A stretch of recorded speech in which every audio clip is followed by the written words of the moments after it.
What's up, everybody? It's Chad. I'm back again with another episode of Ask Chad Grassy Logic. Having a bunch of issues today, I guess, Murphy's Law kind of stuff. Thank you, Sean, so much for joining me today. He's my guest from up north, so thank you so much for joining me. Of course. Thanks for having me, dude. Of course, man. It's great to have guys that come from the grow side, especially the way that you're doing it. You're pretty much living out in the farm and everything too. And I love talking to people like you because you guys are really boots on the ground growing. You know what I mean? You guys are out there, regardless of the weather. So thank you so much for Yeah. joining me. It's going to be a great episode. We got a couple of great conversations for you guys. Of course, I want to update people about that special Texas legislative session and some federal updates and stuff too, because the Congress did some stuff before they went on their little mini break thing that they're doing. So anyway, for my guest, and thank you all for watching. Could you go ahead and, I guess, introduce yourself for everybody listening?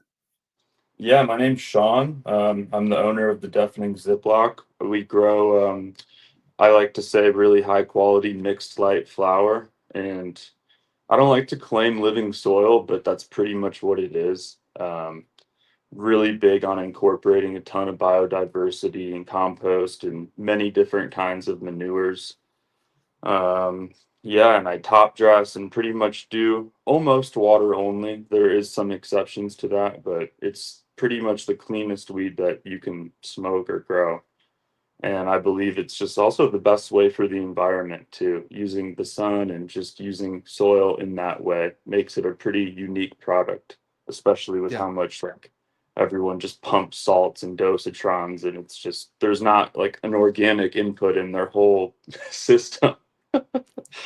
So Yeah.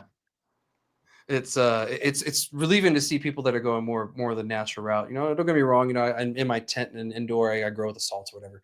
But yeah. outdoor and everything, it's a little different. Do you do no till as well? Sorry, what was that? You cut out the Oh, my last bad. Do part. you do no? Oh, no worries. Yeah, I think we're having a little network issues. Do you do no till as well? So, I mean, pretty much. I grow in 20-gallon fabric pots, and when I Mhm. harvest, I just chop right at the stalk and pretty much leave the root ball in, and then just replant right next to it. So, Wow. every cycle, the soil just gets better and better.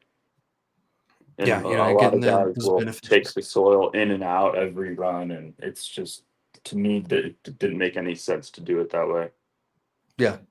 Yeah, I know a few people that actually will take their old soil whenever they're adding more, and they'll plant like vegetables in it, and then sell the vegetables. And I'm like, that's a neat way to recycle your soil. That's awesome. They do that while Yeah, they're growing cannabis. yeah. While they're growing, so when they're replacing soil or whatever, they'll keep that soil, and then start vegetables and stuff in it, and then sell the Oh, okay. vegetables. Once they're Gotcha. like the plant itself. So it's kind of cool. They have clones, and then they have like bell peppers that you can buy from their dispensary. It's actually Carver family. I'm wearing the shirt. Oh, cool. Um, Nice. but yeah, they're doing a great job over there. Kind of like you guys. Keeping it as organic and as natural as possible and everything. But you said you did mixed lighting, and for those who may not understand, could you explain what mixed lighting is? Oh, yeah, of course. So I like to call it like an indoor with clear walls, essentially. So Hmm. it's everything that an indoor has in terms of environmental controls, lighting, and just climate controls like that. But you're using the sun. So I have 44 HPS lights, high pressure sodium, and those kick on whenever like a cloud comes over or like any like low lighting situations or in the winter. And so you're not really sacrificing yield depending on the weather, like just being at the mercy of, you know, last winter we had snow on the roof for almost 2.5 months, which really killed my bottom line, but we didn't really sacrifice yield a ton, thankfully. If that was a situation where you didn't have a ton of lights, you'd be really screwed. You'd take a massive hit. So it's just combining indoor methodologies with using the sun, essentially. And I Yeah. believe you get the best product and it produces much higher cannabinoids and terps. And I think when you hit weed with the sun, it's just a stronger product too. But I just believe that's the best way to grow weed. It makes sense to me and it's the most sustainable, and I think it's going to become the future as industry continues to develop and keeping your bottom line as low as you possibly can is going to be the name of the game. And to me, using the sun is just obvious. Oh yeah, 100%, man. And indoors started out of necessity because we had no choice. Like don't get me wrong, it paved the way for a lot of things in the industry that we do today. But things have changed. We don't have to do that anymore. We can do the mixed lighting situation, which makes so much more sense. You can have a lot more plants and a bigger grow with less lighting and less, overhead costs because you're using the power of the sun. And the sun's free. So why wouldn't you want to use it, especially here in New Mexico? And I don't know about where you're at and up near Albuquerque, but especially down here we get a lot of sun. So there's I'm plenty right for outside of Estancia. It's pretty much Estancia. Estancia.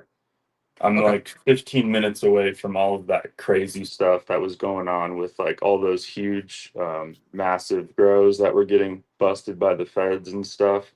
It's kind of my backyard. I'm like 20 minutes away from like three of those farms. Oh man, how So how was it when that happened? Were you around when it, they got busted? I actually drove by one of them accidentally. I had no idea what was happening, but it's definitely been the talk of the county and like the neighborhood for almost like a year straight, and a lot of people were really really concerned, and they have a lot of valid reasons. Like, I don't support huge growth like that, even legal ones, to be honest. I really believe in keeping it small I'm with ish you on that. and keeping the quality high, and also I think that supports a better market. But oh, I mean, my neighbors were calling me all the time asking for advice and actually bringing me paperwork to try to like see what options we might have because I'm familiar with like the licensing process. But it was crazy. A lot of people were really scared about their property values and just the traffic and the people who kind of come and go with situations like that. And um, they were really skeptical of me too, because kind of right before I got here is when they just started firing up all those, and they just kept Mm, going bigger and bigger. So they didn't yeah. really know if I was one of the good guys or, but yeah, a lot of people were really freaked out. Yeah, and it's warranted because these people weren't licensed. They were doing illegal things. They were human trafficking on top of it. And They had then some there pretty were sketchy stuff going on for sure. oh yeah, it was the whole thing. The whole operation was just illegal as shit, and they deserve to be shut down. And I'm with you. Also And they with just the whole trashed huge the drug whole thing. place too. Like those, they're like old stock tanks almost, and they dig these kind of huge ponds. They look like, but they're all dry now. And they had that thing filled up to the top, overflowing with trash. And you could see it like just driving by, and like just what a terrible way to piss everyone off and make everyone just. It really just fuels the stigma and makes all of us look bad at the end of the day. Like, not everyone runs an operation like that, but it really gives us all of us a bad name, even the legal ones. 100%. And that's one of the points I made. I've actually been updating everybody and keeping up to date. Since that's gone down and we found out about it. So if those of you who are new viewers to my show, New Mexico has had some issues with illegal farms as well. Along with dispensarying illegal product, and the Chinese illegal farms that you find in Oklahoma. We had a couple styles of those here in New Mexico. Spread throughout the state. Luckily, some of them have been shut down. I don't know if all of them have been shut down, but the one that he's speaking of was one of the worst ones. How many thousands of plants do they have there? Was it hundreds of thousands or something stupid number? I have Of no god awful. clue, but Yeah, between like the three properties they had, or I don't know if it was two or three, but they were trying to expand more rapidly. Was kind of the scary part. And once they get started, it's really really hard to like to stop the problem once it starts snowballing and they get established like that. My last farm was not licensed, and it was in like a growing region, and we were getting raided like every week. They were hitting everyone and flying us with helicopters, but thank God it never happened to me. But I used to have videos of the caravans like going past my gate, but I lost them. But it was damn. intense. Yeah, And a lot of those types of grows, like, I hate to say it, but the people are just not who you want or to be your neighbor, essentially. yeah, And none of the other neighbors really like them either. Like there's just a lot of things that come with it, and there are a lot of valid concerns. So fighting to get the approval and the respect of your neighbors in situations like this is huge. Yeah, 100%. Not just of the industry, but especially your neighbors. Because you're around them more than you are anybody else. We have to Um, rely on each other out here, and I can yeah, call like three people, and we're all gonna come help each other in a second, like no questions asked. So I really love living in the country for that reason, because there's like a real sense of community still left, and it's mhm. very rare to, when you live in a neighborhood, you hardly even know your next door neighbors sometimes. That's fair. Yeah, I'm the same way. I've lived in my neighborhood for about 10 years, and there's certain neighbors I've never met. I'll see them, but I've never talked to them, never whatever. So yeah, I Exactly. totally get it. Yeah, the community is a little more tight knit. I come from Alamogordo originally, which is a little more rural than Las Cruces, and yeah, it's a little more tight knit over there. And people kind of look out for each other, especially out in the countryer side. Oh yeah, Especially you the, have the to. country people. Yeah, that you have no choice out there. It's you versus the coyotes. But you yes, know, I mean literally yeah, it is. So in that's many dope. ways. Well, speaking of, like, how did you get started in the cannabis industry? Because I know you have a long line. You're actually an award-winning grower yourself.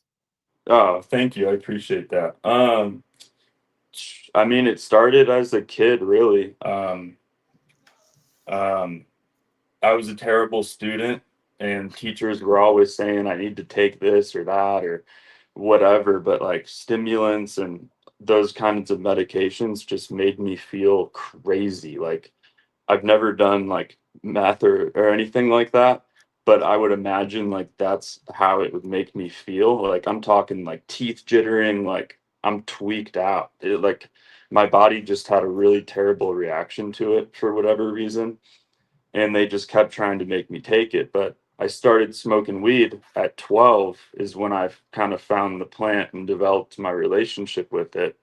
And when I started smoking, it was like, this is how they say I'm supposed to feel.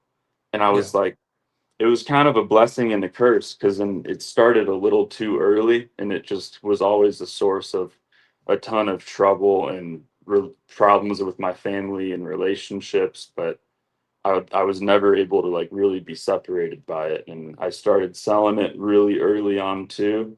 And it just kind of kept growing, literally. But that was in the Chicago area. And then from there, I moved to Texas and kept selling and smoking, and was even growing like little patches, like in neighborhoods before they would like start building in them. Just throwing plants out there and popping seeds, and never got anything from it. But when you love the plant so much and you believe in it, and it's just so exciting, and all the flavors and everything, just as a consumer, I feel like eventually the next natural step is to start growing it, or learn how learn that side of it. Mhm. And that's what it was. And then from Texas I moved to Colorado, because I was going to get thrown in jail in Texas. Like I got searched by drug dogs probably 10 or 12 times in one city. Oh So my it was God. just a matter of, yeah, they're really fucked up down there. So it was just a matter of time before you don't get lucky anymore. And it was just like, I need to get the fuck out of here. In Yeah. Colorado really gave me a lot more protection. I got my medical card instantly pretty much, and was able to have some plants, even though you can't really in most places you live unless you own it, which I didn't. So it was still you had to be very careful. Yeah. Um, and then I started working at Wana Edibles as a packager, and that kind of got my foot in the industry side of it. And then did that for like, I don't know, a year. And then I got hired by a different edible company in Denver, and I was in their cultivation. And the reason I got that job is because I worked for Wana, and they're just, they're the biggest like edible company in the country, I think, at this point now. Yes. Before they just had that one branch in Boulder, I want to say. Mhm. So I pretty much got hired just for working for Wana, and I was an unpaid intern for 6 months for this pretty big grow in Denver. And that really is what like really excelled my game, you could say, because I was Yeah. growing in tents before. I had my whole apartment. It was a one bedroom apartment, and I had like three 4x8 tents in it, pretty much. Like the whole thing was just blown out. Like I'm really lucky I didn't burn the whole building down on accident, you know? Like the wiring and all the electrical was just fucked. Shady as Uh, shit. Terrible, you know? Like I was just so stupid looking back on it. I didn't really think of burning the building down, but the more you see and bulbs exploding and shit, like anything could happen. Yeah. Um, so that really connected a lot of the dots, and it let me see what it takes to do it commercially, like what equipment you need, what your rooms need to do, like how much more involved it is at scale, like how to make clones at the certain time. The whole process to keep a grow going year round is Yeah. a different ball game than, I don't know, on the commercial side, I guess. Yeah, you're trying to get that perpetual harvest on the commercial side. When you're at home, it's whenever the fuck you want it to be. Like, Yeah, and then I you can finished take this like cycle, I'll start the six next months one. off, or Yeah, yeah, you like, can just hang out and take some time off. You don't need to keep it ripping year round. Like mhm. anytime that space is empty, you're losing money. So it Yeah, needs to be going constantly, and you need to have as fast as possible turnaround times on your reload. yeah, Um, so then from Denver, oh yeah, I worked for free for them for 6 months and was only able to support it because I was just selling weed for like my whole life, you know, and I had my own customers and clientele that I was moving my little tent grows to. And eventually I meet a dude in Southern California and we start doing some work and moving things around. And then I end up moving to Southern California and working on his farms, and I would just show up and pretty much just mop the floors and clean and make everything all nice. And I would get there super early, and I started just forcing myself to work for him. And I didn't ask for any money at first, and I just started showing up and doing what I do. yeah, And eventually he starts paying me, and I was a big asset because I had my own like kind of working capital, and so instead of having to come to him for money to go get soil or nutrients or supplies, whatever we need, I can just go get it and bring him the receipt, and it's just way less of a much less of a hassle that way. And mhm. so that was a I think a huge benefit that I could bring to the table, and I had my own outlets too as far as like customers, Yeah. so I really brought a lot to the table, I think, in that way.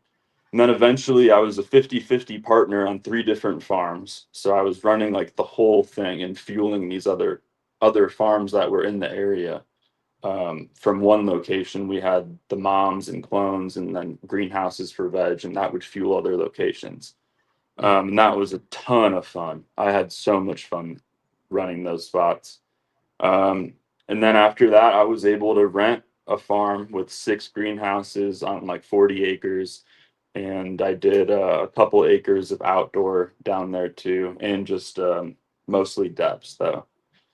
And then I was able to buy my last farm in Southern California, and that had three automated depths, like mixed lights, but not nearly like what I have now.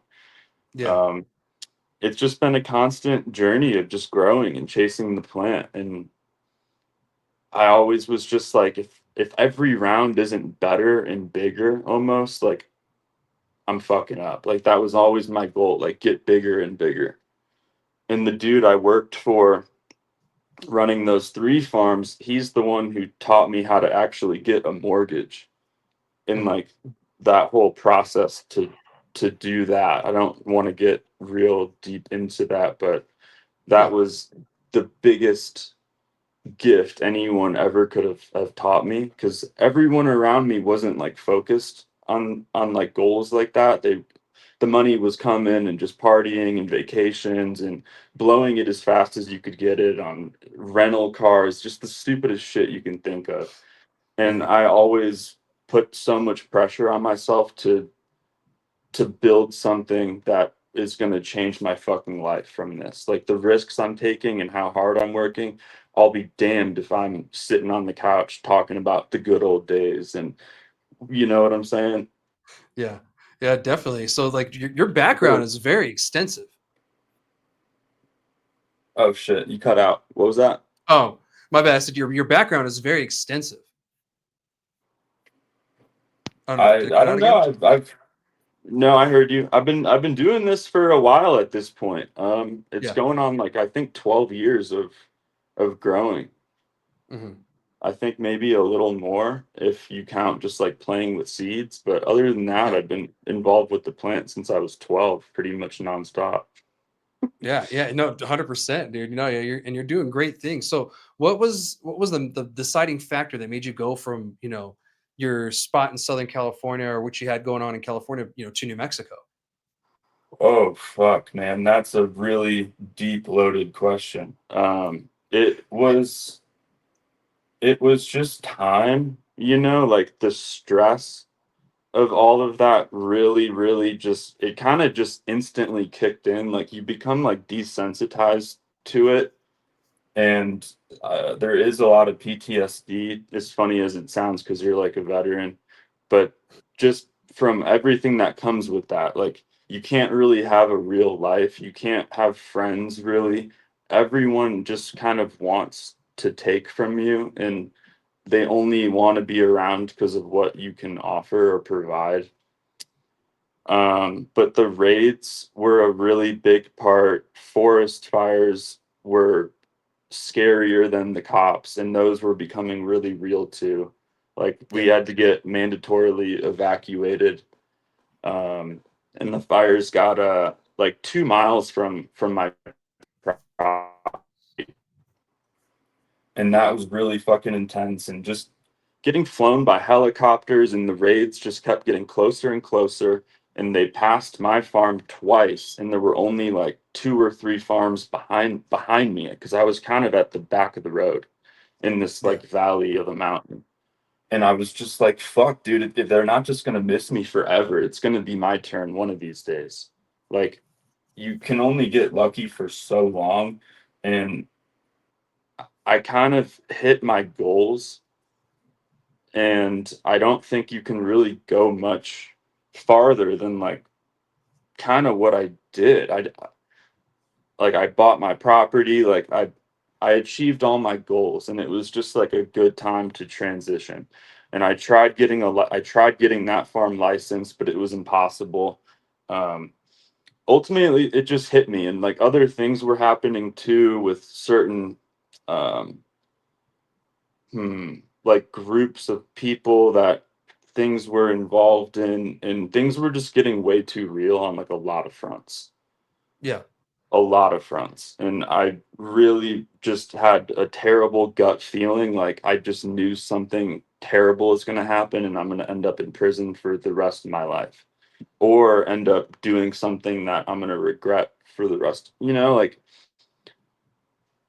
shit was hitting the fan Yeah. from like a lot of different avenues, and it was just time. And um, yeah, and honestly, it involved a massive, massive mushroom trip, and all of my worst all of my worst, darkest fears came true in like an out of body experience. But like the experience was very comfortable. Like what I was seeing, the visuals, it was so calming and peaceful and beautiful. But like what I'm seeing at the same time is just like having to dig a hole and like kill some tweakers for trying to rob me, or people, just all these different things happening. And like everything was so vivid, every detail was so vivid, like I could feel it. Yeah. And I don't want to go spend too much time on that, but it went on and on and on. Like it was a very long journey of all my fears. And the pretty much the message was like, you have more to offer. Don't throw away your gift by going down with the ship, essentially. Like, get the fuck out of there. Go get a license, and like, so you can like be proud and share what your craft and your passion, and not have to worry about all this other bullshit. Because it really just, you end up putting it out of your mind when it's all you do, and when it and it just happens for so long. You just like, okay, it's a raid day. Like, you start hiding stuff and preparing, and sometimes you'd have to leave for the day, and it just became so normal. And looking back on it now, it's like, how the fuck did I do that for so long? Like, it really tears down your mental, and it really kind of like fucks you up long term in a way. Like, oh, I'm just getting the chills just thinking. Yeah, I just wanted to do more. I wanted to not have to worry about doing what I love, because I'm not going to stop, and it just wasn't worth throwing my whole life away. Wow. To be honest, you have a beautiful story that's very motivating. That sounds like a movie kind of shit. But the fact that you made the It kind of decision to has that. it is. It sounds like a movie. Like, God damn, it sounds like some shit I would watch in the '90s. But like the fact that you made the decision on your own to do this and to come to New Mexico to do it right and to not waste the talent and the experience that you have gained throughout the years, is great. And I'm glad. And many people watching this, maybe they're going through the same thing, and you might change someone's life without them It's having to go on that big trip.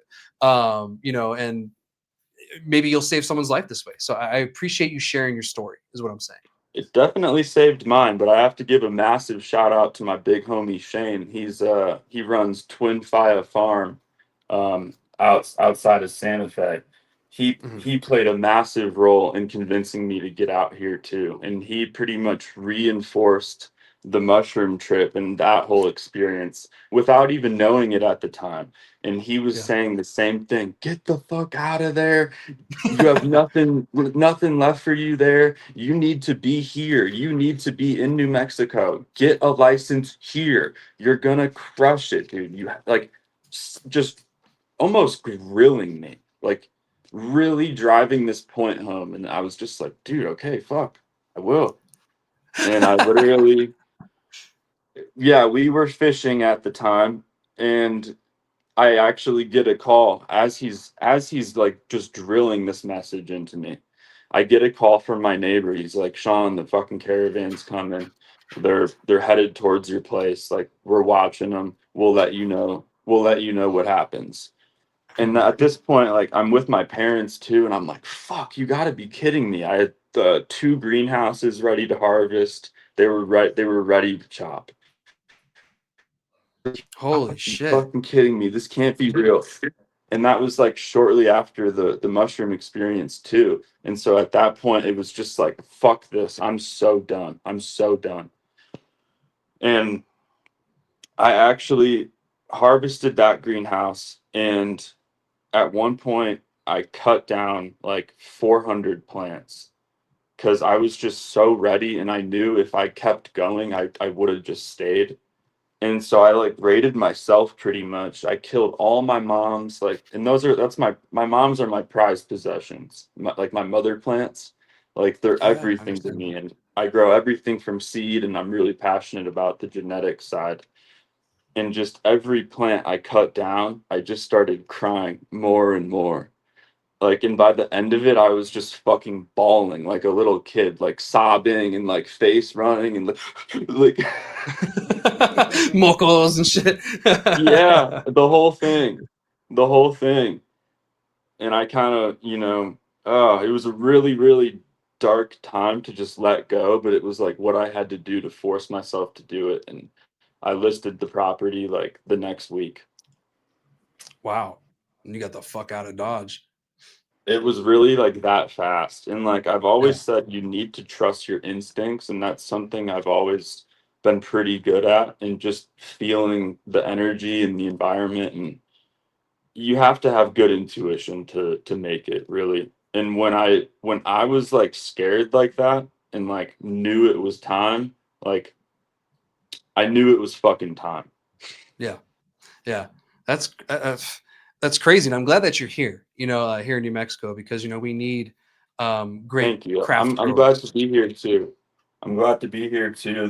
They really do a good job by letting you get your foot in the door in a very reasonable way. And that was a big deciding factor. I really did look at every other state and just which one made the most sense to set up a business. Nice. And we welcome you here, especially with the craft that you come with. I've Thank seen you. your I product. Like I appreciate said, I that. haven't tried it yet. I saw you're in Top Crop. So I'm like, well, we have a Top Crop here in Cruces, so maybe I can find some there. So now I'm It's gonna go supposed to look for be some. spread out through all their locations, so you should be able to find it there. You'll have to let me know. I will If I don't actually. know if they have any left, but yeah, I'll have to check out. Oh, go ahead. dark matter has been an awesome relationship to have earned. They do really good business and they pay up front, so I really appreciate them and for actually being able to move volume. Like that's the hardest part. Like stores just get like a pound a year, and I was just like, "Fuck, how am I gonna pay my electricity bill?" Like Yeah. I thought I was fucked. Yeah.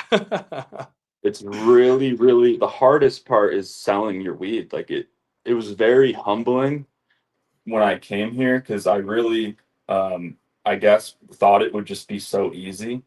And I know what I have. And so I was like, it's going to be so easy. Like, I know I grow fire. Like, no, like, people don't give a fuck. Like, Yeah. they don't care if you grow the best weed. Like, I've learned it's just like very buddy buddy.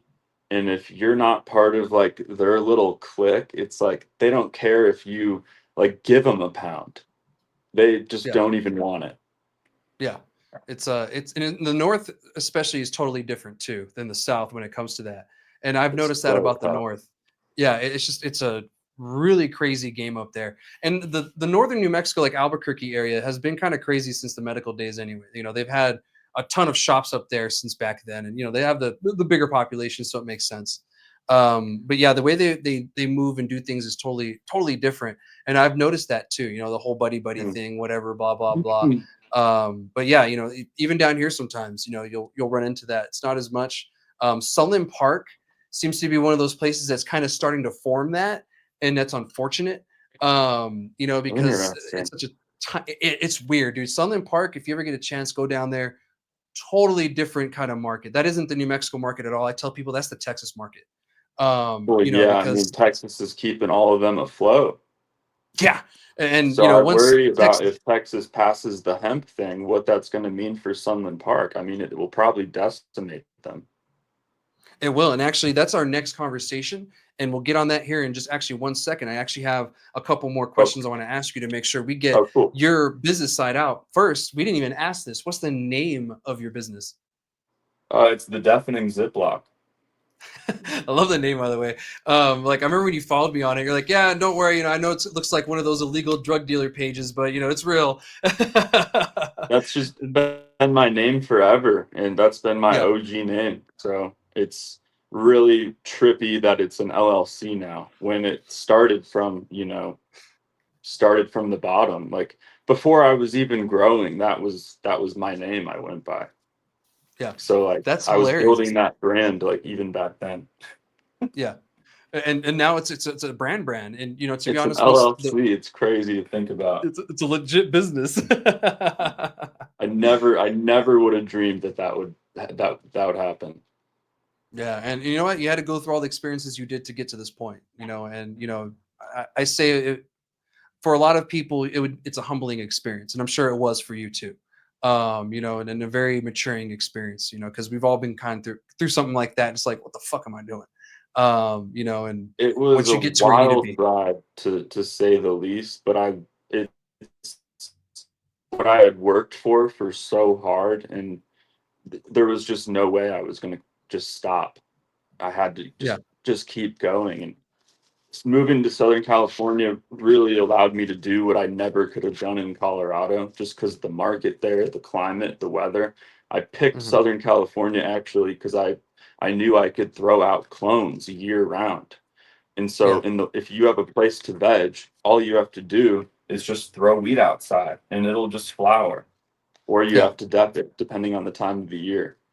Yeah. So it was just, that is why I picked that spot. And also my mentor and that the guy I was working for, uh, I really tried to move like 20 minutes away from him just so I could just force myself to start working for him.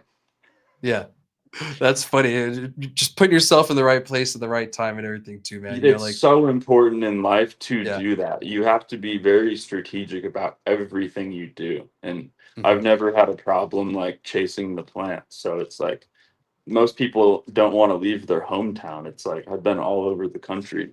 So In different markets too. On top of that, the Colorado market, as even though Texas, it's illegal there, that's still a market.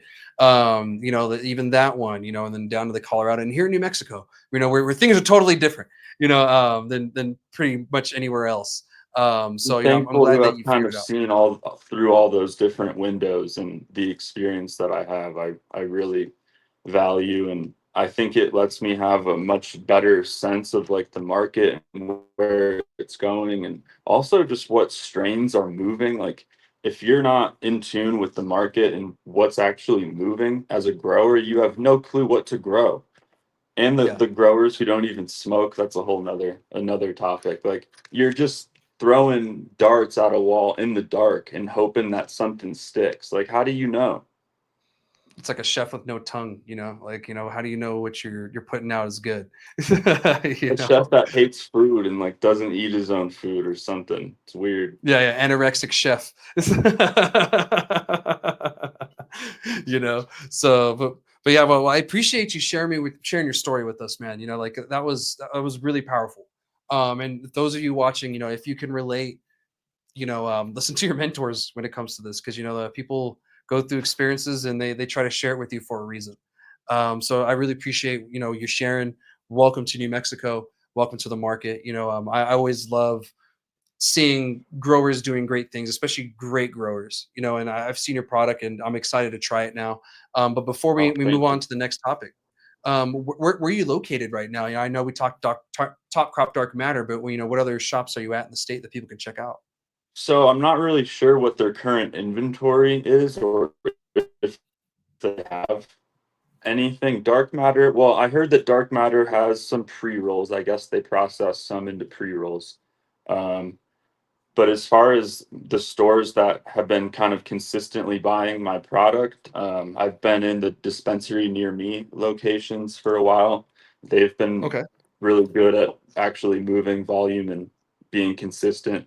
They are tough on the price though. You really gotta, they're kind of my rock bottom store. Like Hmm. when I just want to dump something and I need it to go, I'll hit them up. And so it's cool. And then Verve and Edgewood, they're really great people. Um, they they they typically have some of my stuff stocked here and there. Um, Mama and the Girls. I mean, there's a lot at this point. And then all the dark Yeah. matter and top crop locations. Um, Which I mean, you can pretty much get throughout the state now, which is beneficial. oh yeah, so I am in the whole state through them, which is really cool. Yeah. So Yeah. I think it's Congratulations, something by the like way. That's a hard 30 hard to lo count. it might be close to like 30 locations if you include, because dispensary near me has like 8 now or something, Yeah. But They actually have that's one here all in on my Cruces and one in website Southern too. Park. Oh, yes. All my So check it out. current What is website. your website? It's the deafeningziploc.com. Easy enough. I And same with the love it. Instagram, the deafening ziploc. Awesome. And I'll try to have Gino put your Instagram and your website on the description and everything, so that way people know where to go and check you out and Oh, all cool. that. Thank you. Yeah, there's Of course. a wholesale request on there too. So you can fill out like a quick little form and it'll email me and then I can contact you through that. But only license to license. Don't try anything else. Fair enough. I'm sure you get a lot of those requests as is, with the quality of product you have. It really sucks because I would like to be able to just, you know, a lot of people hit me up and they like just want to say what's up and they're really curious and they want to try it. And I wish I could just sell them some or give them some directly, but unfortunately, I have to direct them to the stores. I don't It know if is what it there's a is. way I can get like a delivery license or some kind of retail license to do it by the books, but I also just don't even Curious, have do the you time. have a vice? Are you a vertically integrated? No. No, I'm just a producer. Okay, so people that have a vice actually have a delivery license attached to it. So in the future, if you want to get that, that comes with it. Yeah, it's something that they kind of added, like last couple years. I had thought I saw something about that in the regulations, but then I like couldn't find it again. So I kind of, but also I just don't really have the time. It would have to be like probably a minimum order, especially Yeah, if I have to. I mean, I'm in Estancia. Just to go to Albuquerque, it's about an hour. So yeah. I can't just be like dropping off eights all day. That's fair. You'd have to like set up shop somewhere for the day. No, yeah, or set up maybe like a portable unit on my property if that's possible. Actually, PMC in Carlsbad does that. They have what's called a shack right in front of the grow. They have a little shack, and they sling their weed out of there all day, and Sick. they do pretty good. Yeah, so Yeah, I that's something don't to look think at. my neighbors would appreciate that too much though. They'd be pissed. There's not Right? that many, but they'd be like, Too they many people. That's funny, they'd man. not be happy just selling weed out of my yard pretty much. Isn't that funny? Isn't that what the dream of most people?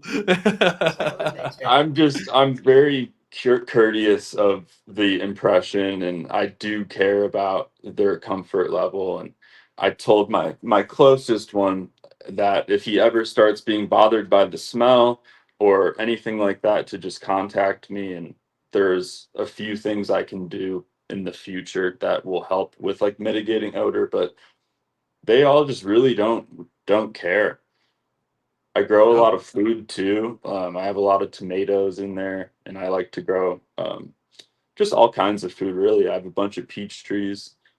I Oh, love nice. growing everything. Like I have dragon fruit, I have guava, avocados going, but those, they take a long time to get big. But the best time to plant a tree is yesterday. So 100%, man. That's cool that you're growing other stuff too. And thank you so much for sharing all this wonderful information about your story, your business and everything. And, much luck to you in the future and everything. I can't wait to see what happens, especially when federal legalization comes and you can start sending your stuff back to California and, kind of get people to like, remember me? Yeah, I'm back. yeah, So thank you so much. it's funny you say that. I actually thought about when I got this property. It's just so flat. I could build a runway when it's time to send planes. Oh, that's great. 100%, man. And congratulations on that too, because it's a beautiful state. And once other people figure that out, they're going to try to buy up all the land, which are they trying to do. So, thank you so much. We're going to move on to the next conversation. We're going to talk about that hemp thing and the whole special session with Texas. But before we go, is there anything you want to say or add before we do? Just chase your passions and keep going. And if you're a consumer that's just interested at all in growing, go for it and don't get discouraged. It's your first run isn't going to be, don't expect it to be anything crazy, but just have fun and enjoy the journey and go for it. I think if you love smoking weed and you're passionate about weed, I encourage everyone to try to grow their own. And a lot of times magic happens, or you might find that you love growing food too, and the more people we can get growing their own food at home, it just makes our world better and healthier too. And it's always a great feeling being able to give your friends or neighbors just like a basket of of food or eggs or whatever, and try to live just as naturally as possible. That's, I guess, my philosophy. 100%, man. I'm with you on that. A friend of mine gave me some tomato sauce the other day for some of my chicken eggs. So, I love that. So thank you. That was beautiful. And, maybe may change some lives today with this great conversation that we had. So we're going to move on to the next conversation. They got one more after it. We're going to talk about the Texas special session. Now, I told you all already that this was going to happen. This was coming. It started on Monday at the time of recording. Usually we put these out on Thursday. So it started on Monday, and nothing really happened on Monday, but some bill introduction. There was one bill introduced that the Texans seemed a little more okay with, but then there was SB5. Now SB5 is pretty much a copy paste from SB3. It goes a little bit further in it, and they're going to ban any trace amount of THC. And it's only going to be CBD and CBG that they're going to allow. Now, the only way that you can do that is through chemical processes to remove all THC, even trace amounts. So they're complaining about the Delta 8 stuff and the chemical process, but I'm just like, but then you're making them go through a chemical process to get just the CBD, CBG. And so that doesn't really make any sense. But yesterday they had a hearing, Tuesday, and one of the committees heard the bill, SB3, and it was long. It was almost probably 4 hours long. I sat there and I hammered down and I watched pretty much the whole thing. I listened to the testimonies from the people that the legislature brought in, and also listened to public testimony. The legislature, of course, was very heavily anti-cannabis, very anti-hemp. It felt like a 1940s episode of Reefer Madness or the movie, just put into a legislature in one. They brought in doctors that were biased, and anti-cannabis, most of them belonging to anti-cannabis organizations. They brought in advocates that were anti-cannabis. That were also mothers. One lady was like, "I'm from Pueblo, Colorado," and I was like, "Oh, great, here we go." My dad's from Florence, Colorado, so I've been back and forth that state my whole life. So I was like, "Oh, great, here we go. I know where this is going." And of course, she made complaints about the weed and this and that and blah blah blah. It's so strong. THC is poisonous. And then, of course, they cited those studies that have come out in the past couple of months. The negative studies on cannabis, which haven't been peer reviewed yet. And we were finding out that a lot of them are being debunked already, and we're finding out who's funded a lot of these studies, and it's people who are anti-cannabis a lot of the times. So that happened for probably about a good hour and a half, almost 2 hours. We had that testimony, pretty much just bashing cannabis, bashing how regulation of cannabis never works, it won't work. And they even mentioned how they failed to regulate tobacco and alcohol, which, to be honest, I was surprised of. But what didn't surprise me was they were proposing to ban all cannabis hemp stuff, but not tobacco, alcohol. I was like, okay, so if you're saying that you failed at regulating tobacco and alcohol, but the only way to get with hemp and cannabis is to ban it, then why wouldn't you do that with those others two? That doesn't make any sense. So we already know that the alcohol lobbies are really paying heavy money to the Texas legislature to ban it or to not legalize it, because they're losing a lot of money nationwide. And Texas is big money for the alcohol industry because Texas has a drinking problem, and their legislature acknowledges that, but they don't want to do anything. What were you saying? I'm sorry. Oh, no, I was just laughing at what you were saying. Yeah, it's like the hypocrisy is weird, and the double-edged sword stuff. I'm just like, what? One of the representatives, if you guys follow my socials, you probably saw the story. He was talking, and he was talking about, oh, I bought these at a shop. They have Delta 8 and THC and blah blah blah. And then he named some drug that I've never even heard of, and I'm like, what? And I guess it just so happens to be legal in Texas, and I guess he bought it somewhere too, and he added that in there just to make it more scary. And it confused me because I was like, what the fuck does this have to do with hemp, dude? And so after that whole freaking circus happened, they finally got to the public comment where we got to the real facts and the people speaking about the real stuff. Some of these people I've met when I went to Austin in March. Some of them I've had the pleasure to meet over the past few months over social media and stuff. One thing I will say about Texas, when it comes to advocacy, when they say don't mess with Texas, that's what the fuck they're talking about. Is you don't want to piss the citizens off, because man, they show up in numbers and they show up pissed. Unlike here in New Mexico, where I feel like the only guy on the island screaming at people, and they think I'm a crazy dude because no one else is saying anything. That's the unfortunate part, but it's true. So I give Texans that. When it comes to it, they will fucking fight. New Mexico, we need to learn how to fight like that instead of just fighting each other, because that's what it seems like we like doing, just punching each other versus the people that really should be punched. Don't get me wrong, don't punch legislators, but we can't just sit around and bitch and moan. We need to find solutions. That's what's really important, and to push things forward in a beneficial way for us as business owners, and also, even more importantly, the consumers and the patients, for sure. I wish the 100%. regulations did more to ensure a safe quality product, and I didn't feel like they were just wasting my time. 100%. And Sorry, I they digress. They overregulate us a lot, and then they leave out certain safeties that should be there and ignore those. Like testing. For some reason, they just kind of don't give a shit about testing, and we're like, hey, that's our first line of defense. What are you doing? So, but I digress as well too. I'll get back to the conversation at hand. We'll talk about testing probably in the next episode or something.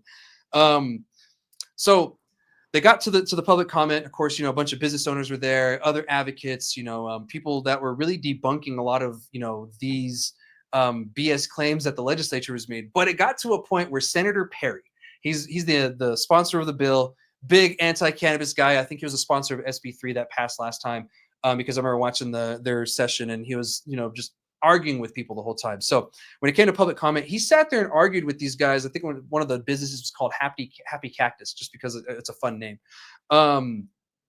And he was talking. It was like a panel of 4 dudes there. They all did their piece, and then Senator Perry had some questions for them. And he kind of starts drilling them back and forth. They start, arguing, debating, and these dudes are handing Senator Perry his ass. Like, Senator Perry's ass is out for everybody. And, he keeps moving the goalpost. And he keeps saying, well, if you add the Delta 9 and the Delta 8 and the Delta 10, then you get way more than the 0.03%, don't you? I'm like, dude, why are you moving the goalpost? That's not what we're talking about. And so it was stuff like that. And it was very frustrating. And even my friends that are from Texas, they stopped watching it because it's frustrating watching shit like that. And even here with our legislature, I get frustrated, and certain things that they say. Is that even how the science works behind that, though? Side note, like, is that even true at all? Like, No. adding the deltas? I honestly know very little about any of that stuff. So the only thing that the federal government did is they legalized CBD, right? And they kept THC at that threshold. And that's THC decarboxylized, not THCA. And so that's where a lot of this is getting around from. We're like, well, they only banned decarboxylized THCA, so everything else is free game. And come to find out through different, courts and, lawsuits that, yeah, that is the case. Delta 8 is not THC, it's Delta 8 THC, so it doesn't qualify. They didn't make those ones illegal. So that's where this gray area came from, right? And most of the people, they jumped on the HHC Delta 8 thing at the beginning, and now they're kind of settling on THCA because it's more natural. Essentially, it's just immature cannabis. And so they settled on that pretty much, and that's pretty much what you're seeing in the Texas market anyway. When I was there and I visited, we went to a couple of events, and man, they were just handing drinks and shit out. Like, I probably could have had like over 2 gallons of drinks total with me on the way back if I wanted. And I was like, there is no fucking way. It's crazy. But those shops are apparently like all over the country now. Like, they have pretty much dispensaries, like even in states that are not legal now. It's crazy. They're everywhere from what I hear too. Yeah, they are. And that's why certain states are, even our state tried, to jump on and ban this stuff. But it's a slippery slope, because any attack on any kind of cannabis is attack on the whole industry. You start attacking hemp, then you attack cannabis, because the only thing that makes a difference is that 0.03% THC limit. It's not really a certain kind of plant, like it's just a percentage level. So it's the same thing. And then we start attacking it. And then like, well, if this is the case for hemp, then it's going to be the case for cannabis. And then we get into that slippery slope and get stuck in it. And so that's where I'm like, massive loophole, though, that I think ultimately hurts our industry, to be honest. And it does. If we're paying for these license fees and these plant count fees, which are pretty crazy, I feel like a little like they undercut all of our investment and the chance and stuff to just sell it under like a loophole kind of. And I just feel like just get in the game, like do it the right way, kind of. Yeah, and I'm with you on that. It's just the unfortunate thing is the hemp. I would say I keep calling it the hemp bill. The 2018 Farm Bill. All it did was just create confusion. Like this whole separating hemp from regular cannabis, that created confusion. And then now they're talking about rescheduling. I'm like, great. Now we're gonna have like 4 different industries for the same fucking plant, controlled by like 10 million different fucking entities. And now the confusion's not gonna stop. What we need to do is we need to bring the plant back together. This whole CBD THC thing, this hemp industry, cannabis, just needs to be one. And we need to stop creating this confusion thing, because like, I get it. Yeah. The states should really be creating regulations over this stuff, because that's the real issue, is the states haven't created any guidelines when it comes to this. They're just going off of what the federal government said, which wasn't much. And so that's why we're having all these issues, because the states just won't regulate it. And to be honest, if we would finally just legalize a plant, get it back together, we would be able to regulate this a little bit easier. And this whole Delta 8 HHC thing would go away. Because to be honest, the only reason why it's there is because of prohibition in the first place. And then we decided to separate the plants. Because if cannabis was just legal, we probably wouldn't be dealing with this as much. You know, like it'd probably be there, it'd probably be niche, maybe Big Pharma would pick it up. But for the most part, you probably wouldn't see this. You know, it only exists because of prohibition. And then the regular legal entities, they do suffer, because, you know, it's little to nothing to start a hemp business, you know, and you're It's like federally legal entity. $200. It's like Yeah. $200 for the year, and they have like no regulation. I've Yeah. been told that they have like one inspector for the entire state, and no one gets inspected. So Yeah. I could just get a hemp license and grow hemp and then just do the THCA loophole, and then that makes it legal to ship. I mean, it's just kind of a slap in the face. It's like kind of It a is. joke. I mean, you got to get it. I mean, you can't knock another man's hustle. Like, I get it, but at the end of the day, I do feel some type of way about it. I have mixed No, feelings for I'm sure. with you on that, you know, and it's one of those things where, unfortunately, the government overregulated cannabis, and they've done it in every state, even here in New Mexico. Even though we're one of the least regulated, you know, heavily regulated states when it Yeah. comes to a lot of things, you know, it's still overly regulated, and we're figuring it out. No state has done this correctly, and I will say that comfortably. You know, like Colorado didn't do it right. California sure shit didn't do it right. Oregon, Washington, Michigan, us, you know, everyone's still figuring it out. I think New Mexico is kind of on a good path. I think with some Yeah. changes and some tweaks, I think we'll be on an even better path, especially for us individually as a state. But yeah, no one's figured this out. You know, Texas, you know, they're a fucking mess. But you know, I guess we'll get back to the conversation at hand. We'll finish this up. But you know, that was a great conversation that we had there too, because those are important parts and points too. Because yeah, certain businesses, they spend hundreds of thousands of dollars sometimes, but then you got Joe Schmo over there at a smoke shop selling something that was God made where who knows, and you know he's undercutting on it. And to be honest, he's probably selling a product that isn't even safe Or to yeah, start with. you can just make this shit in your garage technically, and then get the packaging off the internet, or just make packaging. Like you can. So who knows where this shit's being made in the first place, really? Yeah, And I don't because know. I'm not trying to sound like that fear mongering, like anti-weed guy. Like you don't know what you're smoking, you know. but you know, But it's a real worry, because it makes all of us look bad when stuff like that happens. Like the illegal Chinese farm grows, you know, it just makes us look bad. You know, so we got to tighten it up a little bit, and you know, hopefully the feds will get their heads out of their asses. You know, our fermenting apples in Congress, and when they figure it out, you know, with the federal stuff, because that's what's really in our way right now is this whole federal thing. And that's where Texas is, because what it looks like to me is they're not going to do anything further than what the federal law allows them to do. So I think they're not going to legalize cannabis, but I think at most they're going to keep it at 0.03% THC. Um, and we may see the CBD, CBG thing, you know, allow. I do think they're going to get rid of Delta 8 and HHC. I just don't know how they're going to enforce that because of online sales. That's been my big hang up on it. I was like, that's cool, Mhm. but then you have online sales. So how are you going to mitigate that? Because all that's going to happen is the plug is just going to make a huge order online, and then he's just going to start slinging Delta 8. You know, so it's one of those things like, ugh, you know, like I've we'll heard see what they have happens. massive warehouses, like huge distribution centers, like in like places like Tennessee, where they just like ship all this stuff from. Yeah. Like warehouses full of this shit. So I briefly worked for CBD American Shaman while we were waiting for like adult use to kick up, right? And I was like, oh, this might be a good experience. I should learn more about the CBD side anyway. Well, while I was working there, that's when the Delta 8 HHC and Delta 10 stuff really kicked off. Like we started selling it while I was working there, and like one of the CEO guys came down and was telling me about it. And yeah, they had a huge grow in Texas, right? A huge hemp grow, and then they just sprayed it with Delta 8 Disty. That's all they did to the flower. And I was just like, and I told them exactly what they did. I was like, yeah, you guys have a big farm. You take the flower, then you spray it with Delta 8 destiny. He was like, how'd you know that? I was like, I'm not dumb. So Oh, yeah, that's what happens with the Delta 8 stuff. That's how, if you smoke Delta 8 flower, that's exactly what you're getting. That's not natural Delta 8. Delta 8 is natural in the plant. It's just such a very small, minute quantity that it doesn't make sense to extract it with anything. I think you need like 1,000 pounds or something like that to get a pound or a couple ounces of Delta 8, something stupid. all this new So weird stuff people are doing, like spraying packs with terps, is just so that too. weird. It It makes is, me and feel I hate it. old. I'm like, what the fuck are these kids doing? I feel like those guys like when we were younger, we used to smoke the fan leaves and everything, man, even the stems. No, that's how I feel when I do that. But yeah, Yeah, yeah. it's true though.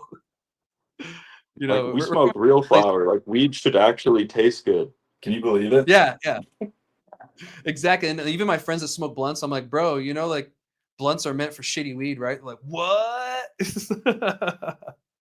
I enjoy a properly rolled backwood here and there, but Every now if and then I it's do good enjoy a flower, blunt. you can pair it well with the wood, I think.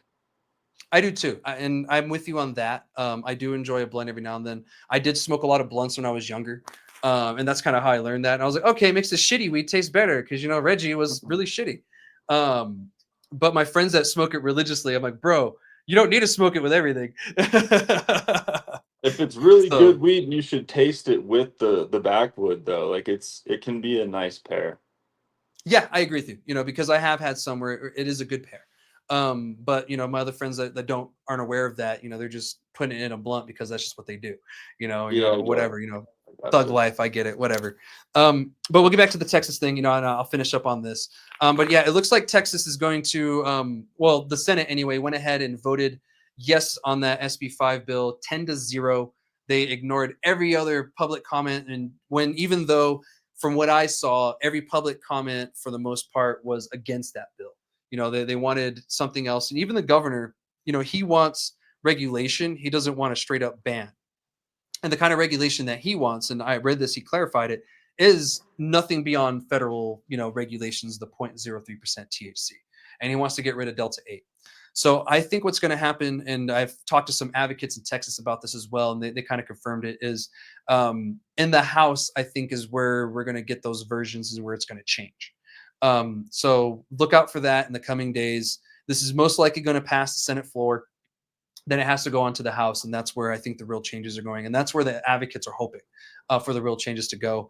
Usually, a special session is very quick. I don't know how long this one's going to last. I'm thinking a week or two, maybe a month at the most, but that's a very long special session. But I don't know Texas legislature like I know New Mexico.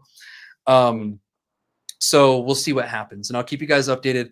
But that's pretty much what happened through that, whole hearing thing, and it was just a big shit show of, just misinformation and some reefer madness BS going on. But So we'll see they're what moving happens when it comes to forward with banning it. Is that what passed? The ban? yeah, yeah. So the way that the bill is written right now is it's pretty much just going to only allow CBD and CBG, not even trace Gotcha, amounts of THC. gotcha. It has to be zero. So that's what they passed. So as of right now, yes. So as That's of right gonna now, be New Mexico will benefit. Yeah, that's gonna be really good for New Mexico. Sorry, Oh, Texas, 100%. but there's so much weed in Texas anyway. People act like they're cutting off the supply and like the patience. I'm like, if you've been in Texas, there's no shortage of weed. Like it's everywhere in large Oh, it amounts, is. and prices there are so cheap now too. I mean, there's it's just funny how they act like there's like they're cutting off the consumers. I know, right? We're going to ban it, and that's going to fix the issue. I'm like, you just made it worse, Like actually. Texas it's been illegal as shit in Texas forever, and like every year I think people think they're gonna legalize it for some reason, but I don't know. I I don't see them budging on the legalization thing until the federal legalization happens, and watching these special sessions only confirms that for me further, because they will not budge beyond what the federal law says, just for some Mm. odd reason. And they say that regulating things doesn't work, but then they don't want to ban the other things that they're regulating that doesn't work, and it's a big old confusing mess. So, but I will update everybody on this as it goes. Pay attention to my stories and stuff and my socials. and you guys will get like a real-time update with it, especially because those advocates in Texas will tag me in certain posts, because I have a lot of people that follow me from El Paso, Texas, because we're so close. And the Sunland Park market is pretty much the Texas market. So a lot of my friends live in Texas, El Paso. So they deserve to know what's going on too. So they tag me so that way they can get in the know. And to be honest, it's important for the operators operating near Texas for you guys to know too, because you can either benefit or get fucked. Like one of these two are going to happen. It's a 50-50 thing. So we'll see what happens. And keep an eye on it. So we're going to go on to our very, very last topic. And this is going to be a quick one. I'm just going to update everybody on what's going on with the federal government, because as I said, we need a lot of changes in the federal government and we need a win somewhere. And this feels like kind of like a win. It's like we kicked a field goal and we're like down 10 points still. But what happened is, in one of the committees, the CSJ and the Senate CJS committee, they have appropriations bill, which is pretty much just a funding bill. And in that bill, it continues to block the Department of Justice from interfering with state medical cannabis programs. It doesn't say anything about adult use programs, just medical. So that means our medical side would be protected, but not our rec side. But they're both kind of intertwined in a way. So that's kind of weird. Now, what this doesn't do, though, and if you notice, I specifically said Department of Justice, because if you know New Mexico, we have the inland border checks and we deal with the Border Patrol a lot, and ICE. Well, they're a part of Department of Homeland Security, and also the Coast Guard too, for some reason. They're part of the Department of Homeland Security. This doesn't go to them, so they can still mess with us even if this passes. Whatever, even if they said DOJ, you're no longer a thing, DHS can still mess with us. So this has no effect really on us. Everything continues the same way. And one thing I wanted to mention too, and it was kind of a funny thing, but I don't know why it was omitted. They omitted Nebraska from this. I don't know why. I think it was a mistake, but for some reason, every state is listed but Nebraska. And so I was like, well, that's kind of funny. Everybody fucking hates Nebraska, I guess. So I'm thinking that it was just a mistake, maybe a typo, but yeah, keep in mind, Nebraska, I don't know what's going on. You're not mentioning there. So DOJ, I don't know, but I don't even think they have a medical program to start with. But yeah, Nebraska's on there. And then we have two different versions of this. And that's why it's a little weird. And one was that the DOJ wouldn't be able to continue with their rescheduling thing that they're going with. Now that's in the House version. The Senate version doesn't have that. So it leaves the door open for it. So we kind of want the Senate version right now, because blocking the DOJ from rescheduling cannabis just seems like, why? Like, why would you do that? It makes no sense really. So we'll see that. And then another thing that's on there that was kind of like a big thing that I thought was, back in the day, I'm sure when you were in Colorado, remember that school zone thing that the federal government was enforcing, like 1,000 feet from a school? New Mexico, it's not really a thing. Actually, here in Las Cruces, we have a dispensary that a wall touches a dispensary of a school. It's a charter school, but still. So, and one of these in the Senate bill, in the Senate version, that leaves that out. In the House version, they had that where they were wanting to enforce that, where it's a crime to be 1,000 feet from a school, residence, or a college even. And the Senate version doesn't have that. So hopefully we keep the Senate version, because that just seems a little weird to do that. And 1,000 feet's pretty far. If you guys don't know, 1,000 feet, let me see if I can put that in, like, it's like over like a lap around a track or two. So, huh? About a half mile? I'm thinking that's meters. 800 meters is a half mile. 4 laps is a mile. 4 laps is a mile. So it's, yeah, about half mile. Yeah, it's kind of close-ish, maybe quarter mile or so. But yeah, that's far, dude. Like in certain cities, like let's say like a small city, like a 15,000. You're ruling out a lot of people at that point when you do something like that. I can understand a couple hundred feet, whatever. But when you go into the 1,000 feet, then you start getting to ridiculous land. And you're saying this is from the DOJ that's going to enforce that? That would be a DOJ thing, yeah. Would enforce that. And that was the thing. Huh? I said, what the heck? That seems a little just like out of their jurisdiction in a way. Like, why? Yeah, it is. And like,